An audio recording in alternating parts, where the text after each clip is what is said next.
বিশ্ব ঐতিহ্য ক্ষেত্ৰ কাজিৰঙাত এতিয়া পৰ্যটকৰ অভাৱনীয় ভিৰ ঢেকিয়াপতীয়া বাঘ প্ৰত্যক্ষৰ ৰোমাঞ্চকৰ অভিজ্ঞতা লাভৰ বাবে ভিৰ বাঢ়িছে ৰাষ্ট্ৰীয় উদ্যানখনত পৰ্যটকৰ এবাৰ ঢেকিয়াপতীয়া বাঘৰ ধেমালিৰ দৃশ্য বন্দী হ'ল কেমেৰাত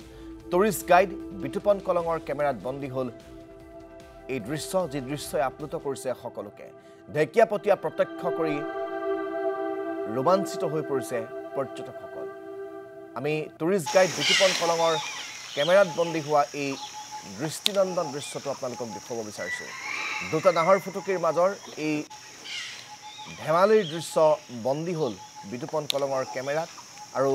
কাজিৰঙাত বাঘৰ ঘনত্ব বৃদ্ধিৰ পিছতেই এতিয়া ক্ৰমান্বয়ে পৰ্যটকে বাঘ দেখাৰ সৌভাগ্য লাভ কৰিবলৈ সক্ষম হৈছে আৰু সেই বাঘ প্ৰত্যক্ষ কৰিবৰ বাবেই কাজিৰঙালৈ পৰ্যটকৰ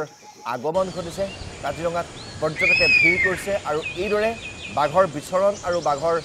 আজি ধেমালি সেই ধেমালি প্ৰত্যক্ষ কৰি